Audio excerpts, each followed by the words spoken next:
মুম্বাইয়ের আকাশে ঝলমলে তারার মেলা, দীপাবলির আলোয় সেজেছে মনীষ মালহোত্রার ঘর, আর সেখানে নেমেছে বলিউডের গ্ল্যামার দুনিয়া। ঐতিহ্য, ফ্যাশন আর উৎসবের এক অপূর্ব মিশ্রণেই রঙিন হলো এই রাত।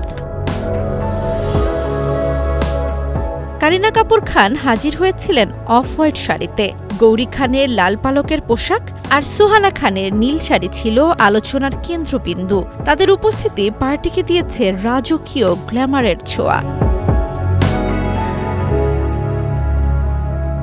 রেখা, হেমা মালিনীর মতো বর্ষিয়ান তারকাদের আগমন যেন ফিরিয়ে এনেছে বলিউডের সোনালী যুগ। মাধুরীর নীল শাড়ি ও করণ জোহরের সঙ্গে তার হাস্যোজ্জ্বল মুহূর্তে মুগ্ধ হয়েছেন সবাই।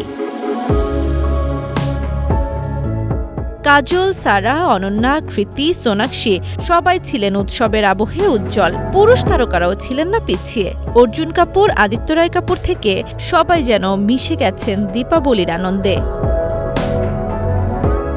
মনীষের এবারের পার্টিতে নজর কেড়েছে সোলজার খ্যাত ববি দেওল ও প্রীতি জিন্তা। তাদের আলাপচারিতার বেশ কয়েকটি স্থির চিত্র এবং ভিডিও এখন সোশ্যাল মিডিয়ায় ভাইরাল, যা কিনা নেটিজেনদের মনে করিয়ে দেয় ১৯৯৮ সালের সুপারহিট সিনেমা সোলজারের কথা।